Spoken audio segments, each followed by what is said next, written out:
came to Montgomery and met with Dr. King and said, look, if you're going to have a nonviolent protest, and if you have armed guards and something happens, that will invalidate not only the methodology, but the larger message that you're sharing. So if you're going to be for armed self-defense, you've got to be all in, and you've got to communicate a message about the redemptive power of love. And that is the fundamental difference between the two.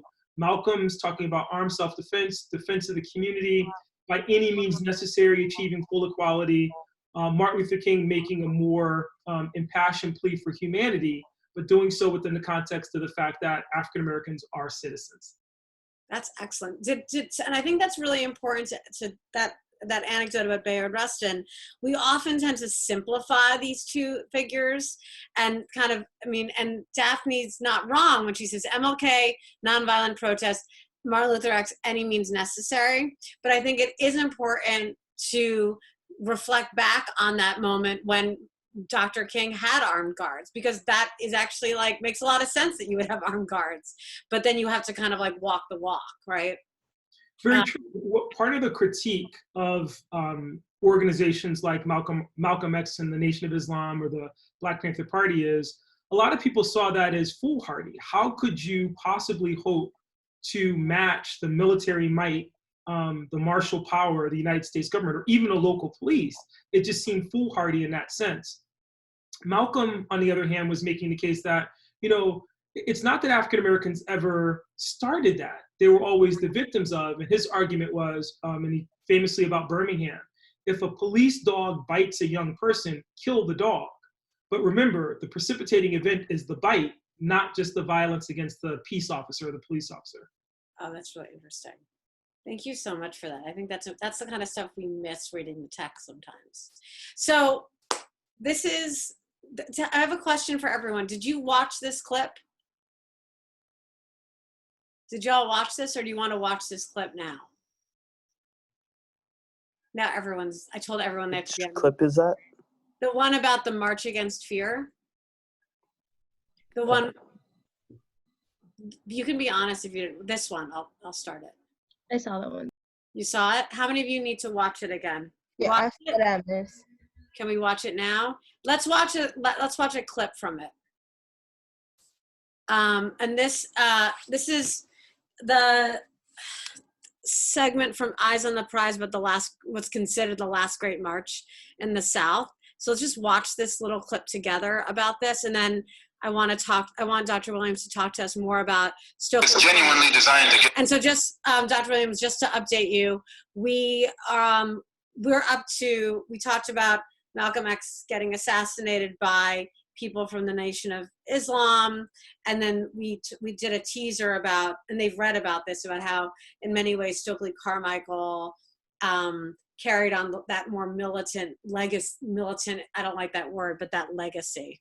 So let's just get to this clip. It made me real. I'm gonna just, all right. Several blocks away, the Lowndes County Freedom Organization held its primary on the grounds of the First Baptist Church. Stokely Carmichael, representing the new militancy within SNCC, defeated John Lewis as national chairman. If you took a clear look at John Lewis, he looked more like a young Martin Luther King Jr. than anything else. It was almost like a coup. People were saying that we need someone who would stand up to Lyndon Johnson. We need someone who would stand up to Martin Luther King Jr. It was clear that he'd been alienated from the SNCC staff. So the vote against him represented that. But more importantly, it represented the clear insight of the SNCC organizers that understood that the question of morality, upon which King's organization depended to bring about changes in the community, were not possible. The SNCC people had seen raw terror, and they understood properly that this raw terror had nothing to do with morality, but had to do clearly with power. It had been almost a year since Congress passed the Voting Rights Act. I want to pause there. What are your thoughts on, that was Stokely Carmichael speaking, by the way. Dr. Williams, want to break it down for us exactly what Stokely Carmichael's talking about there and the context of that clip? Yes, Stokely Carmichael is really making the same case that we were talking about earlier, in this realization that Martin Luther King's message was based on this idea of the redemptive power of love. if you could confront Southern segregation and racism with the humanity of African Americans, that you would force them to recognize the inherent evil of this system of segregation, and then ultimately that would work to topple it.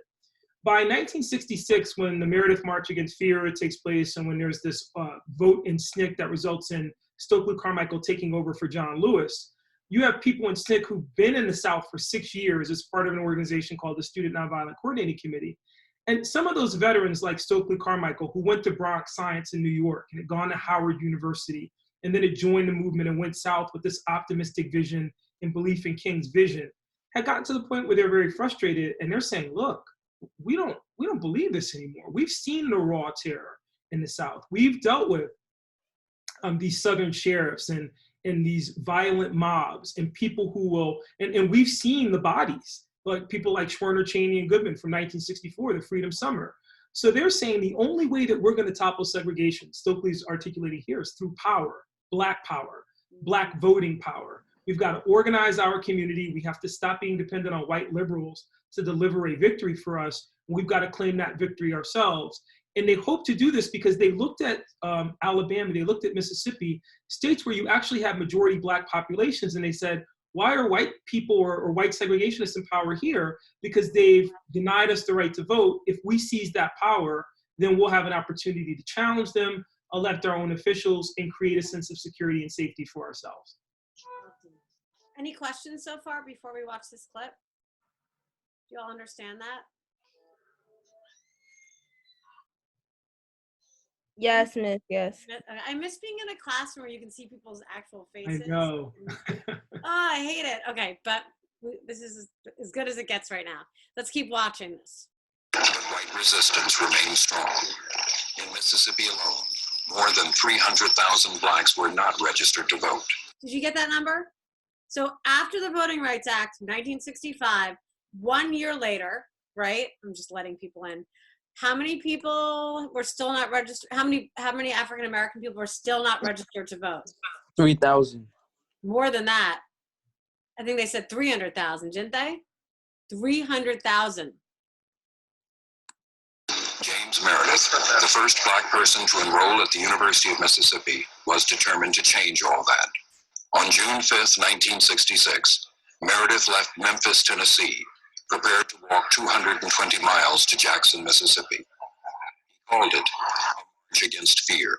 To fight up and challenge, if necessary, this pervasive and overriding fear that's so much a part of the day-to-day life of the Negro in this country, and especially in Mississippi. On the second day of his march, James Meredith was shot from ambush. Remember what Dr. Williams just said? Wow. There you go.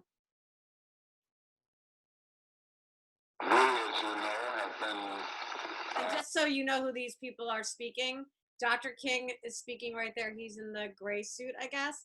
And then to his left or his right is Stokely Carmichael. greatly concerned about the shooting of James Meredith. We have expressed that. Leaders of major civil rights organizations rushed to Memphis, Tennessee, where James Meredith was hospitalized. They vowed to continue the march for him. And something needs to be done to make it clear that we're not going to be stopped. We're not going to be intimidated. From the start, there was conflict. So pay attention to this conflict. We're going to be free. We will have to suffer for that freedom. We will have to sacrifice for it. But I'm not going to beg the white man for anything that I deserve. I'm going to take it.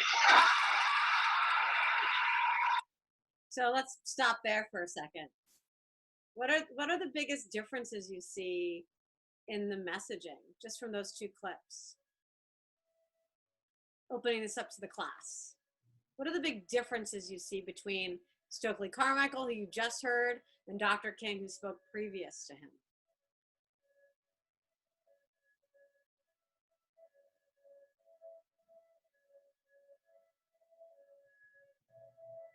Does one of them sound tougher than the other? Yeah. Yeah, someone wrote something in the chat. Let's see. We got Different energies. Okay, so different energies. Alexis, can you elaborate on that?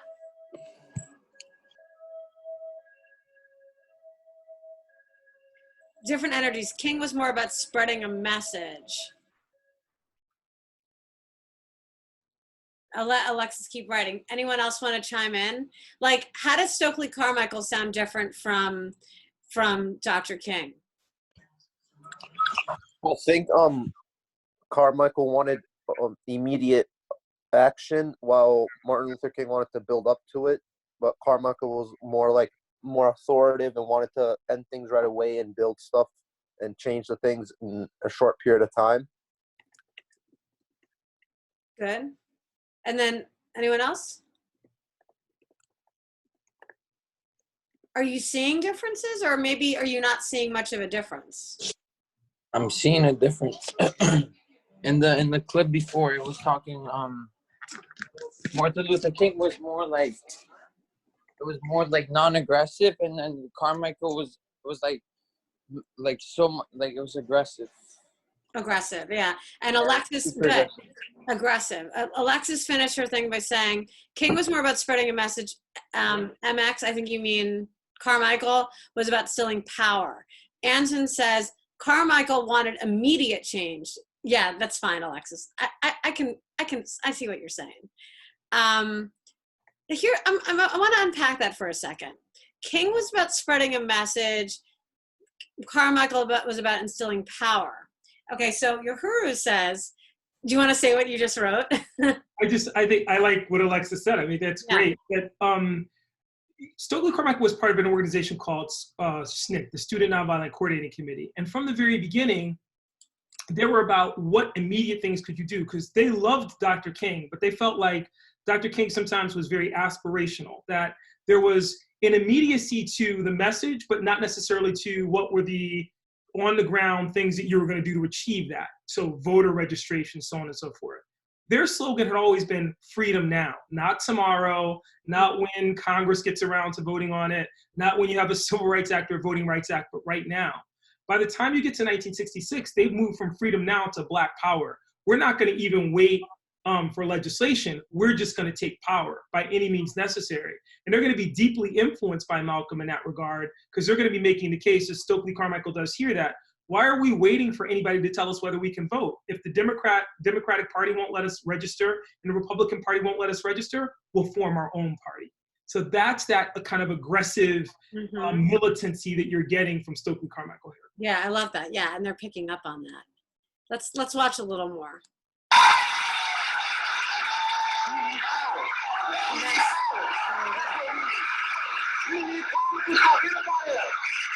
I think it was more of a youth movement in all of the organizations asserting themselves far more than it was competition among leaders themselves. It was a clash of ideas, no question about a clash of ideas. I want to unpack that for a second. Did you all hear what he said? It was less about a clash of ideas, but it was a clash. It was kind of a clash of the ages. Like, it's kind of like today. It makes me think of how everyone calls anyone over 40 a boomer, right? It's like they were like, "Listen, boomer," before that was a thing. We're gonna take it from here because your ways, they're not really getting us what we want right now. So, can you think of? Can you relate to that as kids? This idea that, you have thinking about some presidential candidates over others that are more appealing to you because who's the presidential candidate from the Democrats today that's the most appealing to young people? Bernie. Yeah, who said Bernie? Leah, is that you? Yes, it was me. So tell us, tell us, and Daphne said Bernie, and Sean said Bernie. What's a Democrat, miss? It was a joke. It's a joke, miss. Okay, I don't get jokes. Okay, I don't understand your jokes. I'm such a boomer. But tell me why, seriously, break it down for us. Why is it that Bernie, who by the way is older than everyone, why is he so appealing to young people versus Joe Biden? Because, miss, it's just Bernie. He wants free college and all that. Come on. He's appealing to young people because he is trying to cushion our fall into an economic system that isn't really great about supporting people that are new in that market. I love the way you phrase that, cushion our fall. Who was that, Miles? That was Miles. Miles. Great answer, Miles. Thank you. Yeah, really smart. And Sean saying, Sean is known for his style on chat. He wrote multiple times, no student debt, no student debt, no student debt. Right? It's also the appeal of someone like free college. I know, I understand your style, Sean. It's for emphasis. I see you. What else is appealing about Bernie? He advocates for things younger people believe in. Free healthcare, like environmental awareness. I feel like we were all like being young. We were all like taught to like take care of the earth more than older generations. I feel like Bernie really cares about the future. Yeah, that's true. And besides that, in general, he's quite straightforward. He doesn't talk in a roundabout way, so you could really trust him more. Mm-hmm. He just says it like it is. He's for the people, not for profit. Yes. Gay rights. The billionaire. Yes. The billionaire. But isn't the other important thing about him is his consistency. Is I think a lot of people look to those images of him protesting in like 1984, and they're like, well, that's someone who has been for us all along. Mm-hmm. And they like to see that. And also he talks very directly to young people. He understands that that's where his market is. He's talking to the people the young people who want to see change, because young people always in history feel like they don't have the power because they don't. And he understands that that it's a very compelling message to say, I want to give power to the people who do not have it. Excellent. You know, what's interesting about this, though, is that even in the conversation about Bernie, and we can go back to civil rights, even though the Student Nonviolent Coordinating Committee was talking about freedom now and Black power, they were talking about achieving that through very traditional ways, registering people to vote and going out to vote. And back then, young people were very motivated to do that, because if you think about the South, before the Voting Rights Act of 1965, even after the Voting Rights Act of 1965, no Black people voted, but young Black people had even no experience of watching their parents or grandparents vote. Yeah. So this really was a powerful thing for them to be able to do. And it was an action they could take immediately that demonstrated their defiance, their belief in this message about civil rights, and something they could point to concretely about how they were trying to make things better. Awesome. I actually want to show, I'm going to finish this clip, and then I want to go back to this discussion, because I love the comparison between the passion that young people have for Bernie and probably the passion that people had. I don't think it's a direct correlation. I don't like to make these neat connections because everything's different in history, but I do think it's really interesting to think about the appeal that a Stokely Carmichael might have had to young people back then. It wasn't over Dr. King, but maybe he resonated with their mindset, just like how Bernie does. Okay, so let's just watch the end of this. The leaders began marching at the point where Meredith had been shot. Mississippi state troopers forcefully prevented them from marching on the road surface. Carmichael, angered by this rough handling, stepped forward to retaliate, but Dr. King restrained him. We've got to realize the white folk in the state of Mississippi ain't nothing but a bunch of racists, and the only people who can stop them are the Black folk in Mississippi. Now we've got to make this march our march. This has got to be the march for the Black people in Mississippi. And the only way we can make that our march is that we got to go to every little place and get every Black man and Black woman, Black boy and Black girl out who's not afraid. And let's march. And let's make this our Mississippi. I want to pause there for a second, because I love emphasizing the fact that when we watch documentaries like this, we're not just watching a movie, we're watching a primary source. So, Dr. Williams, can you speak to us about the people, the images that we just saw as this group is marching with Stokely Carmichael and Dr. King? What's the significance of the work that people are doing in these fields? Well, I love the image that you paused on in particular, because you can see how that young girl is smiling, but they're actually doing field work. So it speaks to the economic opportunities that existed for Black people in the South. They were essentially doing the same type of labor they had done since the end of slavery, since Reconstruction. Tenant farming, sharecropping, working the land, things like that.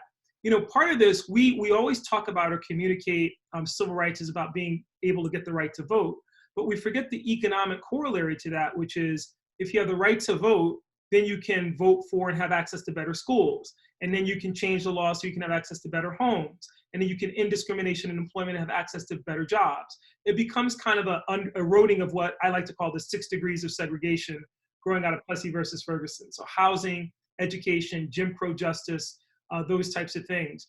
One of the things I do want to mention to the students though, and you get this here, when Meredith started this March Against Fear, I want to be very clear, and I don't know if the documentary played this up enough for you, no other civil rights organization wanted to participate.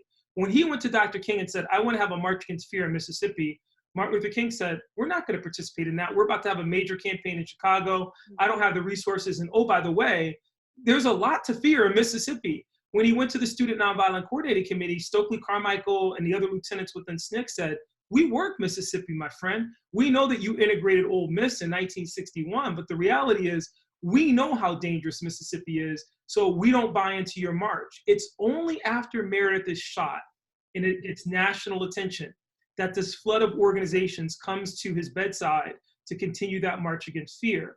And I want to point something else to you, young people in particular, because you'll understand this too.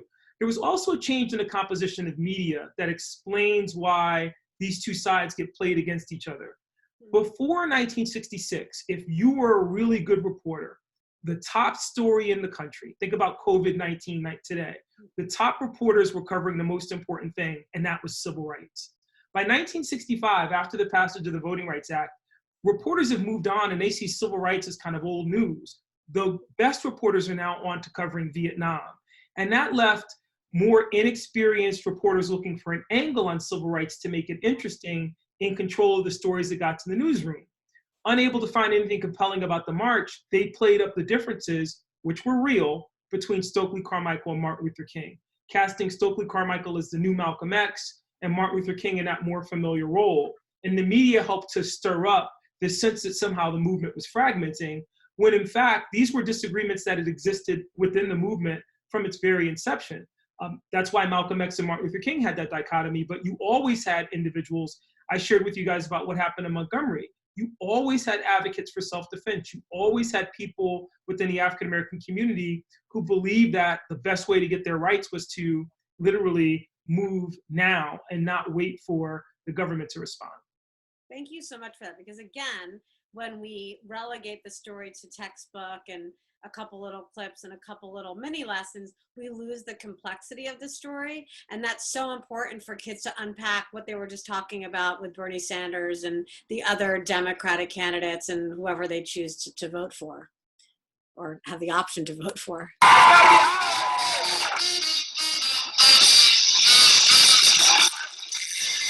In sweltering heat, the marchers walked along Highway 51, stopping in towns along the way to register new voters. Maybe I won't cry today because I've already cried enough this weekend with all the COVID news. This is probably one of the most, not to hype it up too much, powerful. I've watched this whole series many times, as has you, Dr. Williams, I'm sure. This is one of the most powerful moments, I think, in the series. So just listen to this closely. How long have you waited to register? How many years? Oh, long time. Oh. How many years? Oh, how old are you? I'm 106 years old, 9 months. How old is he? How old is he? Well, was he? 106 years old and 9 months. Okay, so what year are we in? Right here. What year is this? 2020. 2020. Oh, yeah, 2020. But what year is this March when he's getting registered? 1945. Right? No, 1960. 1964. 1967. 67. Okay. 68. Asia said 64. 66. Right? Isn't that right? 66. Okay, great. So 66. he's how old? 106? All right, let's do some math. You don't have a math regents, but this is your math. Wait, it's not 19. He was born in 1860. Thank you. Civil War.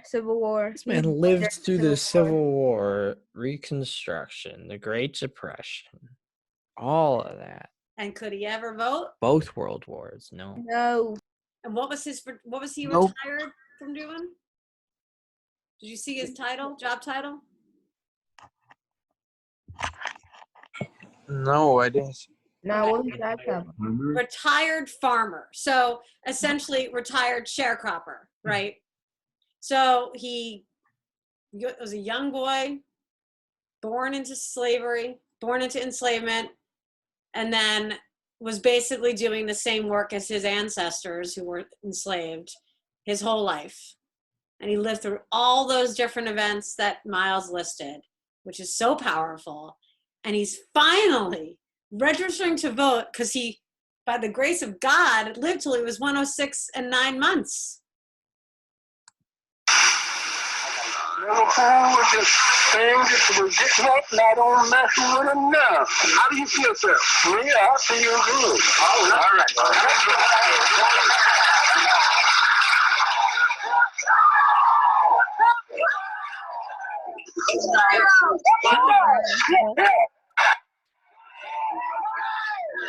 Freedom got a shotgun. Freedom got a shotgun. You know, freedom gonna shoot us. Although segregated figures. Freedom got a shotgun.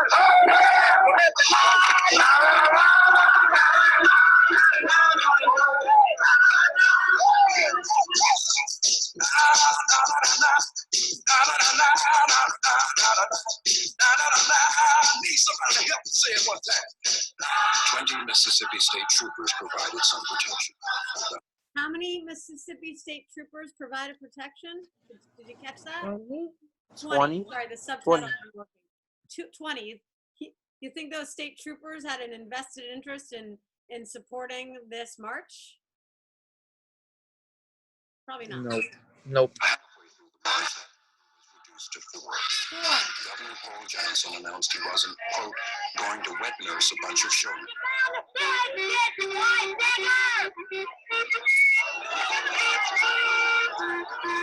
As James Meredith recovered from his wounds, the threat of another attack continued. There was a new sense of anxiety that we were becoming involved in something that might have consequences, something real. So he goes on to talk about something really interesting, right? Which I want to talk about now. And I think we can kind of, you guys can keep watching this later, but I don't want to spend the whole time just, watching the video. But let's talk about this idea, Dr. Williams, about white allies, white partners in this, because you start seeing a big departure from that. The audio isn't clear. Okay, they couldn't really hear the audio that great. All right, that's fine. You got to get the general point. But let's talk. So let's stop watching and let's talk about that a little bit, right? Because it was highlighted a lot in this clip and in the media that SNCC and Stokely Carmichael, and then of course getting into the Black Panthers, who we're going to talk about next, they didn't really want to have the white people, didn't need the white people anymore. Can you talk a little bit more about that? Is that a misconception, or how do you usually explain that shift? It's an important moment, because what happened was, from the very start of the movement, even going back to 1947. So I know for you guys, AP doesn't go beyond 1945, but now historians are all saying, if you really want to understand the civil rights movement, you actually have to go back to the 30s and 40s and understand some important things that were happening in that movement. But there was an organization called the Fellowship of Reconciliation. You always had white allies who either financially or through their activism or through their politics supported civil rights and civil rights endeavors. And they were integral in the movement. By the time you get to the 1960s, the critique of white allies that emerges in organizations like the Student Nonviolent Coordinating Committee comes specifically from some really sensitive incidents that take place, which demonstrate in a very powerful way, and I'm going to use very deliberate language here because I want you guys to understand this in a contemporary context, that to them, it seemed like Black life didn't matter unless it was tied to a white life. So the example I want to give you is 1964, Freedom Summer. 3 civil rights workers go missing in Mississippi, 2 from New York, and then 1 African-American from Mississippi, James Chaney. When those young men go missing, President Lyndon Johnson sends the National Guard into the state of Mississippi to look for those workers.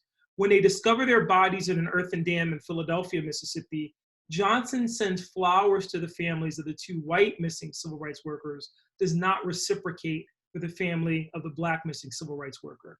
And what he is communicating, what the nation is communicating is, those white people are down there, agitating for civil rights, but at the end of the day, they discovered so many bodies when they were dredging up the state of Mississippi of Black people who had been murdered that didn't matter. And it was only when these 2 white civil rights workers went missing that it seemed to matter. Another really dramatic example of that happened in 1965 with the Selma campaign, where you had Black people marching in Selma, Alabama to win the right to vote. There's a young man named Jimmy Lee Jackson who's murdered by the Alabama State Police while he's trying to protect his mother. And that barely rates a mention from the administration. But when 2 white activists, Reverend James Reed and then another woman, Viola Luiso, are killed trying to prevent their activism, there's kind of this national outcry. And in response to the murder of Viola Luiso, President Lyndon Johnson will actually use the language of the movement and say, "We shall overcome." By 1966, those young people in SNCC are saying, wait a minute, how can we have a movement about winning equal rights for Black people when the only time people seem to care is when white people die? This can't be a movement for civil rights for us if the only way that it matters is if white people have to be involved. So they started to push this notion that if white people, white liberals, really wanted to help the movement, the best way to help the movement wasn't to come south and to kind of impose in that way. But they said, look, don't come from Michigan to Mississippi and then go back home. Go back and organize your own community. Go tell those people in New York City and in Pittsburgh and in Detroit that civil rights is important, and leave the organizing down here to us, because there's some leadership skills that we need to build in our own community in order to be viable and be able to move forward. So in that sense, it was almost like a Black Lives Matter moment where you had these activists saying, this can't work if we're not building the own ability and power of our community members to fend for themselves, and B, if the only time the nation gives a damn about us is if there's a white victim and not a Black victim. That's fascinating. I have a question for everyone listening. Do you see parallels to today where it still feels like when a white life is lost or hurt, people pay attention to a movement, whereas Black lives, as the saying goes, don't matter as much or don't matter at all? In fact, it's a great question, Sari, because I was very involved in the Black Lives Matter movement. And I'll say to young people, one of the questions you raised earlier about why young people were so pushing back against the older generation. Mm-hmm. I went to the March of Millions in DC after the murder of, or the killing of, that took place in Ferguson, Missouri, Michael. And what ended up happening is you had young people who rushed the podium or rushed the stage, and they were saying to the older generation of Black activists, people like Al Sharpton and others, we don't want to hear from you anymore. Not because we don't believe that you have something to share, but this is our movement. This is our moment. We want to do it our way. And our feeling is that because we haven't been heard and you've asked us to kind of follow your lead, you're preventing us from articulating our concerns in a way that are meaningful to us. It was the same thing in 1966 with SNCC. What they were saying to Dr. King and Floyd McKissick and other leaders was, we have something to share. We have real experience. We have skin in the game. And we believe that your methodology, your tactics don't speak to this generation and what it needs from its leaders in terms of how we see ourselves, as Malcolm X would put it, or I'm sorry, Stokely Carmichael would put it, surviving America. Wow, that's fascinating. Do you feel like that? I mean, we have a room full of young people. Do you feel like you're done with hearing the older folks' voices and you want to hear more from people your age? Yes. How so? Because me necessarily, I think old people, I feel like they're not trustworthy. Whatever they say, I feel like they're not trustworthy. So in my head, I just think I'm really trustworthy. I think I could do it. I think I could speak my rights, or Mm-hmm. But for more, okay. You can say it. We can have an honest but respectful conversation. I'm not gonna go there. Why are you silencing yourself? Can I say something? Yeah. Sure. I understand not trusting older people just because maybe you think that, like, I don't know, maybe the beliefs that they were raised around, but that doesn't mean that they can't change their beliefs or that they can't grow from them. Like, you can't just keep people in a box and say that they can't grow from it. There are people who have certain beliefs that you do not agree with. Like, personally, if someone who's older than me starts talking about like oh, like, you're a girl, so you need to learn how to cook and you need to do this and you need to do that, like, I'm gonna have my differences, but like that doesn't mean that they aren't trustworthy, like, just because they have different beliefs. I don't know, do you get what I'm saying? Like, like, that shouldn't just be the only thing that like the basis of your opinion shouldn't just be, oh, they're old, because that's not. It's more of like their ideologies and values. Because I think I noticed earlier in the chat, I think this is kind of more of a concrete debate over Bernie Sanders, right? Because I think it is kind of interesting how, and I'm seeing some cool stuff in the chat, it's interesting how, as much as everyone seems, not everyone, most young people are saying we want to hear from younger people. We want to hear from the Gretas. We want to hear from, you know, the DeRay McKessons, right, from Black Lives Matter. But then what's amazing is that the people that, the presidential candidate that everyone kind of is galvanized behind is Bernie Sanders, who is, hate to remind you, old, like legit old. He's 78, right? The thing is, though, that it's not really a field that allows for that kind of young person. Like, by definition, they have to be 34, is it? 34? 45. 35. Okay. 35? 35. Okay. Right. So the youngest it gets is 35. And even then, if you have like a Pete Buttigieg, he is not necessarily ideologically aligned with much of the liberal youth of today.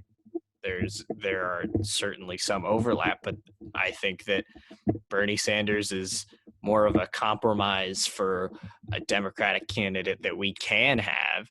And that, like I was saying, it's about the sort of consistency he has had since he was young, and he still upholds those beliefs.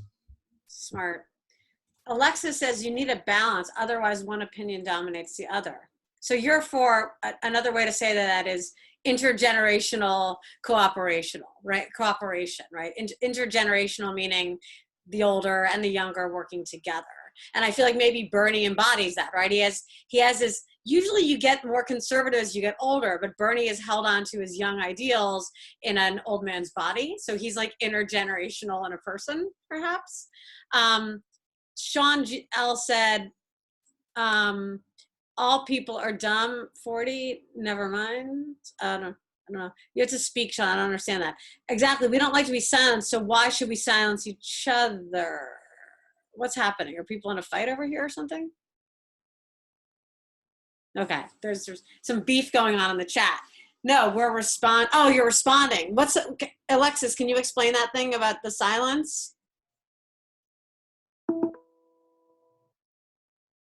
I don't understand what's happening. Older people tell us we can't talk. Oh, got it. Because we're too young. Right. I mean, I feel like Black Lives Matter movement, and then of course March for Our Lives, and then the environmental marches show that young people are up for the task, right? And actually going back to the civil rights movement, that proved that young people were up for the task. Can I say something kind of like controversial? Hell yeah. Sorry for the background, but so you know how like with Greta, right? Yeah. You know how earlier you guys were talking about how like people only care when there's a white person involved or something like that? Well, you can kind of connect that with Greta, because there are islands, like literally people living in islands that are like, their homes are about to like disappear from climate change, but everyone started caring only until Greta started talking. So, and also like at the event with like Greta at the climate event, like everyone stayed there for only Greta, and then everyone left as soon as like 2 native Indian girls started talking, which kind of does relate to now, I guess. That was Hector? Mm-hmm. Yeah, hi. So Hector, your analysis is brilliant, but I want to kind of draw this together for everybody so that they understand the deeper connection that you're making, and it's really powerful for this reason. The reason why, and I'll get, all of you are in New York City, so you understand what I'm saying here. Violence in public schools, school shootings. Before school shootings, there were school stabbings and all kinds of violence that erupted in the American inner city. And elected officials did very little to address that violence until Columbine happened out in the middle of the country, and all of a sudden people discovered school violence. Well, there were a number of voices at that time that came forward and said, why didn't you care when young people were dying in Philadelphia and in Pittsburgh and in Boston and in New York City? Why did no one care? And it communicates something about the value of the lives of the people who are making the argument for recognition. Why is it that the face of, is horrible as the shootings that took place in Florida were? Why is the national face of school violence and school shooting people who statistically have less of a chance of facing that type of violence than those who face the threat of it on a continuing basis? And oh, by the way, why weren't people concerned about stop and frisk and other forms of trauma that were inflicted on Black and brown bodies in large numbers in the city of New York leading up to that? So your point is a really good one. And I think the reason it's so powerful is, and it goes back to something that the Student Nonviolent Coordinating Committee was trying to make this point. If you don't create space for Indigenous people, for Black and brown people to speak for themselves, if you get complacent or comfortable with a model that says we need a white spokesperson for people to recognize, you'll never move beyond the barrier. You'll never move beyond the problem, because that's more convenient and comfortable for the majority. They were saying we've got to be front and center of our own movement if we're going to forget changing the consciousness of the country to empower ourselves. And that's where the slogan Black Power came from. And it's going to be adopted by other organizations as well. The Young Lords, who are Puerto Rican, largely Puerto Rican organization that operates in Philadelphia and in Bridgeport, Connecticut, and in Puerto Rico and New York City. You're going to see it with the American Indian movement. They're going to adopt that from the Student Nonviolent Coordinating Committee, from the Black Panthers, because they're going to go, yeah, you're right. We got to speak for ourselves and stand up for ourselves. So one of the things I billed was talking about the Black Panthers, and because my audio is not working, I'm going to just have them watch this clip later. Can you tell us, can we go on? Are you guys cool with going until 2:05? Yeah. Yeah, are we good? You can leave if you have to go. We'll just keep going a bit. Dr. Yeah, no worries. Is that okay? Yeah, we're cool. Yeah. So can you tell us a little bit about, and this is not, I'm not endorsing or selling a book. It's just so we have a visual image. Dr. Williams works on this book with a number of people.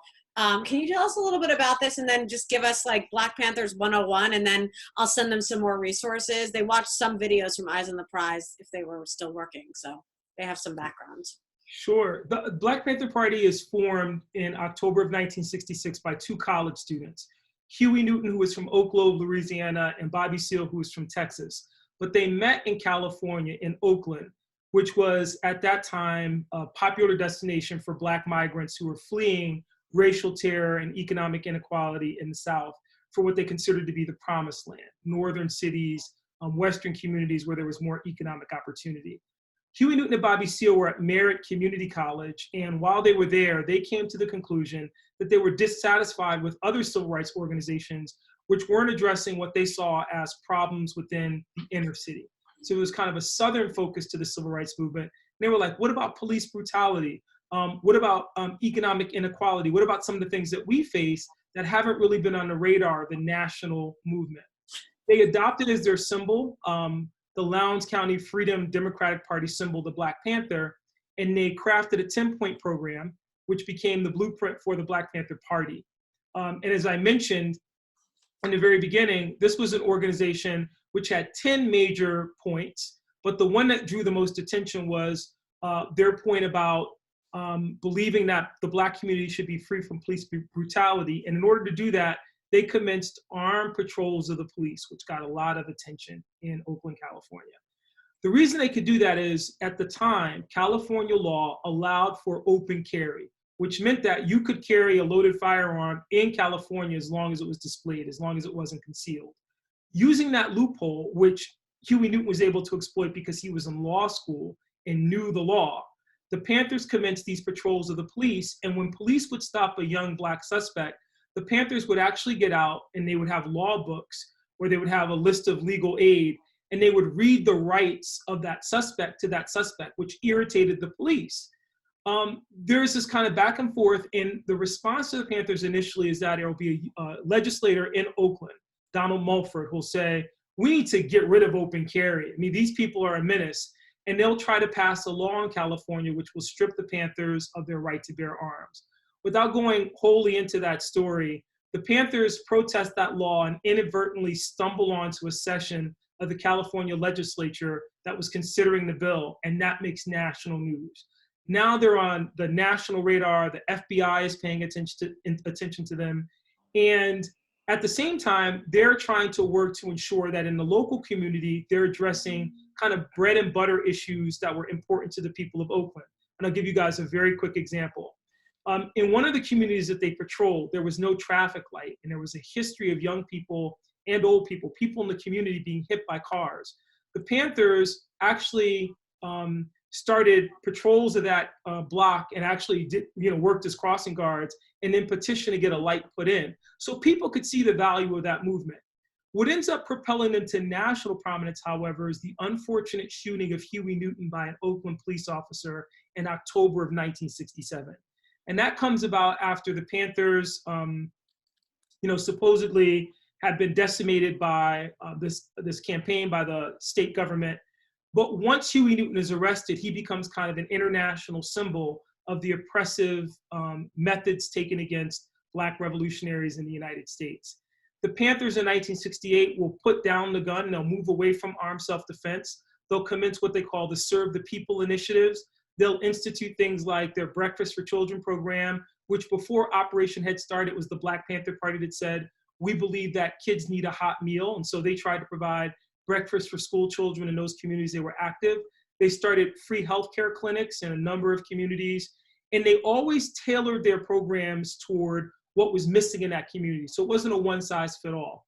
Quick example, Winston-Salem, North Carolina, there was because of segregation, you had poor ambulatory service for Black people. So if you were white in Winston-Salem, North Carolina, and you got sick, they sent the ambulance for you. If you were Black in Winston-Salem, North Carolina, they sent the hearse for you because Black people weren't allowed to ride in the ambulances. So I want you guys to understand this. If you literally weren't sick before you got in that hearse, after riding to the hospital in a hearse, you probably felt pretty uncomfortable at that point. So the Panthers were involved in a number of organizations like this, and what they were able to do by virtue of those health clinics, by virtue of those Breakfast for Children program, by virtue of their political education program, was to build some real consensus in the community about what Black people could do themselves to address inequality.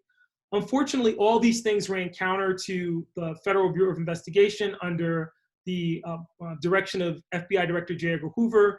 They commenced a campaign of surveillance on the Black Panther Party and also provocation, which involved the use of agent provocateurs who would infiltrate the party and then often do things that would get the party into trouble. Now, I don't want to absolve the Panthers completely from responsibility. They also made some bad decisions. But ultimately, it was this FBI campaign of surveillance and repression that ultimately resulted in the decline of the party. And I'm kind of giving you the thumbnail because we're running out of time. The one thing I will tell you is this: Hoover, because of the stature of the FBI, ignoring all the social programs that the Panthers were involved in, continued to focus on the gun. And in September of 1968, helped to propel them to national status when he declared them the #1 threat to the internal security of the United States. A massive overstatement, but it's why there are persistent beliefs about the Black Panthers today that are incorrect about what they actually did. That was amazing. That was like so much information in like 3 minutes. So Lamore's giving me the 5 minutes. But so actually, with that, direct some questions to Dr. Williams about the Black Panthers. I guess my first question to just get it started is, where do you see the future of the movement right now? I know that right now we're a bit distracted by this global pandemic, which actually is not a distraction, because it is, we already are seeing the effects that it's having on already vulnerable communities because of institutionalized racism. But that kind of putting a pinprick at that, where do you see the future of Black Lives Matter and where this movement's going, in 2020 and beyond? Well, I think Black Lives Matter kind of pushed the movement to be in respecting that it's not one continuous movement, but different kind of streams that intersect. Black Lives Matter moved the needle because they began to address things that during the traditional civil rights movement, people just didn't address. For example, gay rights. Bayard Rustin was gay. Martin Luther King was threatened with being, the enemies of the movement exposing Bayard Rustin's sexuality, and Dr. King was concerned about that because at that time that was considered to be taboo. Fortunately, Black Lives Matter says we're not going to get involved in binary.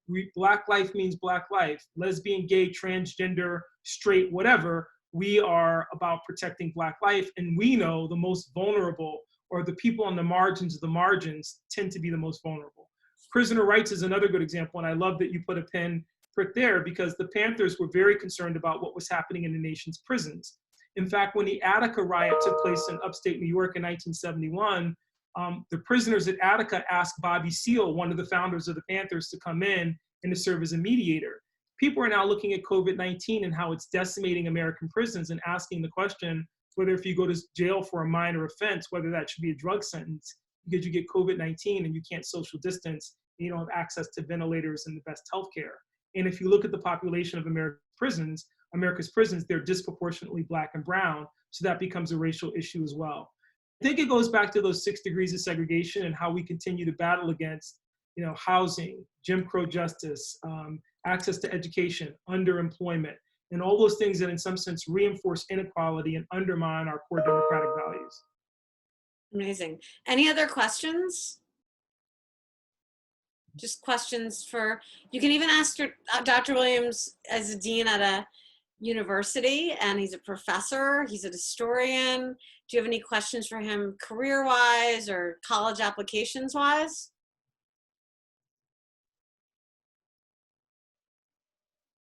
Well, if you don't have any more questions, you can always email me and I can send them to him. Y'all might just be processing all this, but this was so fascinating. I feel like so excited. Yep. I mean, I really hate that we couldn't do this in real life, but it's like you guys got to experience a true college course in your bedrooms or apartments, which is pretty amazing. And gotta let it load. It was crazy. Yeah, there's a lot to unpack right now, and I think that what this does is it gives you a taste of what it's going to be like when you go to college and get to be in rooms with great minds like Dr. Williams. And I hope that I'm doing my part in preparing you to understand all the amazing morsels of information and ideology that he's sharing with you and other historians will and professors when you go to college. So I really appreciate your time. I see that everyone's saying that they're very thankful. And I've actually recorded the majority of this once I figured it out. And so y'all are free to go. The bell has rung, figuratively. And I am reposting this so you can process it. I missed the first couple of minutes, but yeah, I'll put it on Classroom. Thank you. Forever. Thank you for joining us. Thank you. Oh, he left. Thank you. Oh, he's gone. Okay, he's gone. All right. So anyway, y'all listen. We can't use Zoom anymore. So for many reasons, including security issues. So what are we gonna use? Okay, so can we wrap for like 2 minutes about this and then we'll Sure. go? Okay. Jaspreet had a question though. Okay, Jaspreet, you can ask a question. If you have a question for Yohuru, send it to me and he will answer it. Can we do Insta Live? I think we can still do Insta Live. I think maybe I just can't put your faces on it, but I can put my dumb face on it. I don't like Insta Live. Like, this feels more interactive than Insta No, Live. we're not going to use Insta Live. No, I like I Insta Live better than this. Insta Live won't be a replacement for class. It'll just be some check-ins. It's just like another option. But I'm thinking that I want to keep doing Zoom, but It's actually a privacy issue, and we're gonna try Google Meet. There's something called Be Live that I just might pay for and see how that works. Google Meet is probably the best other option, but everybody who I've heard that uses it just doesn't like it. They don't like Be Live or Google Meet. Google Meet. Yeah, I'm gonna try Be Live. Be Live is more for like streaming videos on Facebook and stuff, but I'm not gonna stream this on Facebook and keep it private. I'm gonna look into it, but Hernan is our expert. That's where we watch our Korean guys. What'd you say? Real Life is for like K-pop, like watching like I know it stars. is. But They also go on there. I know, so maybe we shouldn't use that. I don't know. We'll see. I mean, we're gonna try. Have you done Google Meet in other classes? You can't hack Insta Live, so Insta Live is probably the best option. We'll keep Insta Lives, I promise, but we can't do it as class because we can't like interact like this. With Google Meet, it works perfectly fine in my other classes. I personally have no issue. Yeah, I personally have no issue when I use Google Meet. I'm excited about that. Google Meets is not that bad. Which one isn't bad? Google Meet. Okay, great. We're gonna do Google Meet. You did Google Meet for your book club? Do I need to spend a lot of time figuring it out? I don't think so. Seems pretty easy. Why don't I think that was the big draw with Google Meet originally, was that it was just a lot simpler than Zoom was. I like challenges and taking away your privacy. I assume all you have to do is just like, make a room and that's it. And then you have admin and you can do stuff. It's really easy. It's really easy, Ms. Rosenberg. I learned it this morning in like 5 minutes. Yeah, it'll be fine. I think I actually used it before. And yeah, Mr. Florio in the house. What? I'm stalking this class. Hey. I'm so embarrassed for myself. Did you see what I just did? I did something that I did like when I was in high school and it wasn't cool then either. The bell rang. Oh yeah, go to your AP calculus class, you losers. Just kidding. What did Mr. Florio see in the chat? Mr. Florio, what did you see in the chat? All of the things. All of the things. You saw what you did, Jaspreet. Yep. All of the things. Are you scared now? Missed you guys. Was this my observation? Yeah. Highly effective. Observe me. Pretend I'm Professor Williams. That was me. I don't know who you thought that was. It was me. Any other questions? Oh, now that we have Mr. Florio here, any questions for our brave and fearless administrator and teacher? I was going to say leader, but there's many leaders.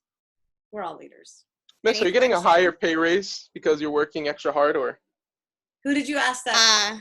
To both of you guys, I guess. Oh, Hector, that's a great question. So the answer is no, but it's enough of a reward for me to hear from you guys and make sure you're doing well. I think Miss Rosenberg would agree. I agree. That's nice. Miss, for real. So about the regions, Miss, like we gotta take them again next year, or we just getting that credit? That's such a good question. And the answer, to be honest, is we don't know. So New York State announced that there's no June regions today, right? Tomorrow, they're going to have a meeting giving us the details of what we need to do and if you're going to have to take them in August or next year. But as soon as we know, we'll tell you. We promise. Just like everything else the past couple weeks. Yeah. But seriously, you are the ones, and I'm not just saying this to sound like a politician, you're the ones who are working the hardest because you have been both emotionally and like school-wise, is that physical? Because you've had to literally like completely change and your expectations for what junior year was going to be, and you were not even given a day to process it, or you were given a week, but that's not enough time to process such a massive change. And then you all rose to the occasion, and even the people who are freaking out because you haven't uploaded enough homework or classwork, the fact that you're even freaking out about it shows to me that you care and that you are rising to the occasion. Everyone kind of adapts differently. And let's not forget the fact, and Mr. Florio and I were talking about this the other day, this is an unprecedented global pandemic that if you ask my grandma who's 97 is saying that it's something she's never experienced, and she lived through the Great Depression and World War II. So you're going to look back at some point and say, oh my God, how did I get through that? But you're going to get through it. That's the thing you have to realize. And I'm kind of talking to myself right now too. Everyone is scared. everyone feels vulnerable. We don't know what's going to happen. So like, we know that you're all working hard. And even if you aren't working that hard, you are working hard because you're trying to keep up with a crazy, out of this world science fiction type experience that we call real life right now. So please be easy on yourselves. Yep. Ditto. Miss, so let's say that the Regents gets delayed to next year. Does that mean that we have to study for ourselves? No, we will help you. No, we'll help you. Somebody asked when the marking period. Oh, somebody answered it. April 28th is when the marking period ends. Yeah. What if you have like Spanish or like a language? Do we really have to take the Regent? Because it's not mandatory. Oh. I don't want to answer anything until we hear tomorrow what they say, right? Because there's a couple of different things they could do. They could have you guys take it at a later date, or they could just excuse you from it, right? So let's just wait and see.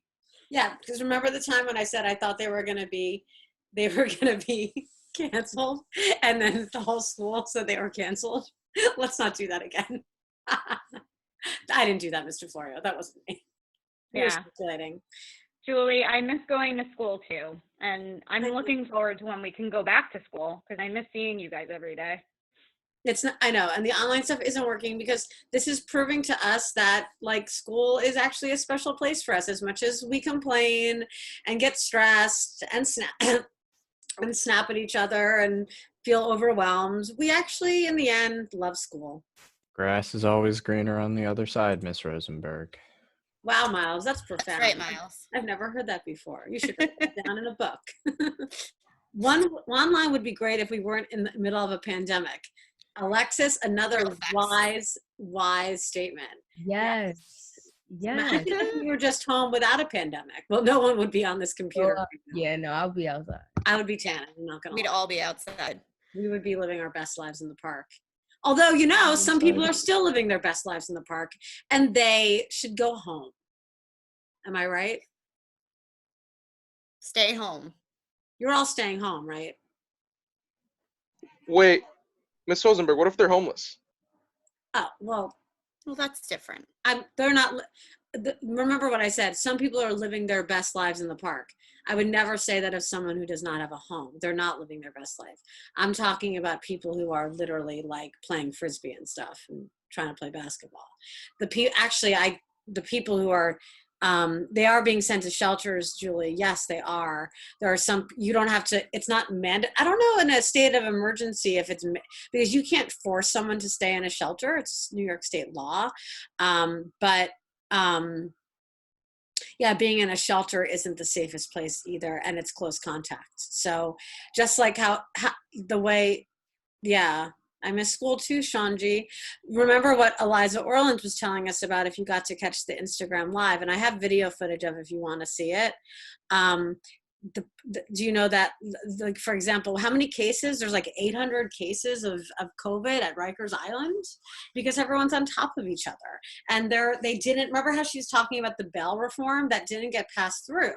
So there are people who are sitting in prison right now because they couldn't afford bail. And and a lot of them are in prison for minor violations like punching someone. But it doesn't even matter what you're in jail for. It shouldn't be a death sentence, right? Unless you're sentenced to death, but that's not in New York State. Do you guys have any other questions for me or Miss Rosenberg? I'm a bit concerned with how the whole process is going to work with like how a lot of exams are being canceled, and then I feel like that's a nice affect our application to colleges. It's happening nationwide, though. This isn't just like this isn't Yoselli from the High School for Environmental Studies issue. This is a nationwide problem. Colleges are going to they have to understand that this is something that happened. There's going to be a blip on everybody's application. This isn't just an issue for any one person. Yeah. Miles is right. I'm nodding, even though you can't see me. Yeah, I'm nodding. Yeah. So when I tell you not to worry about that, please do not worry about that. It's not going to affect your college application because colleges, like Miles said, are going to take this into consideration and understand and not look at it.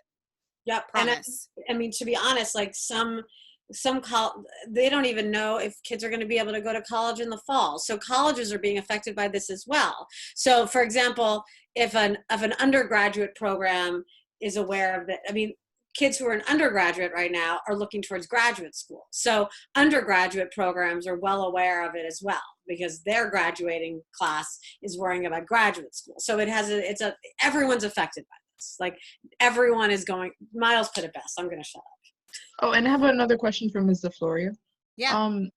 So you would expect for people's averages to kind of increase during this time, but would that be a wrong, like I'm just talking about like overall, like the school. So are we seeing like an increase due to being able to do their work from home, or is it worse than before?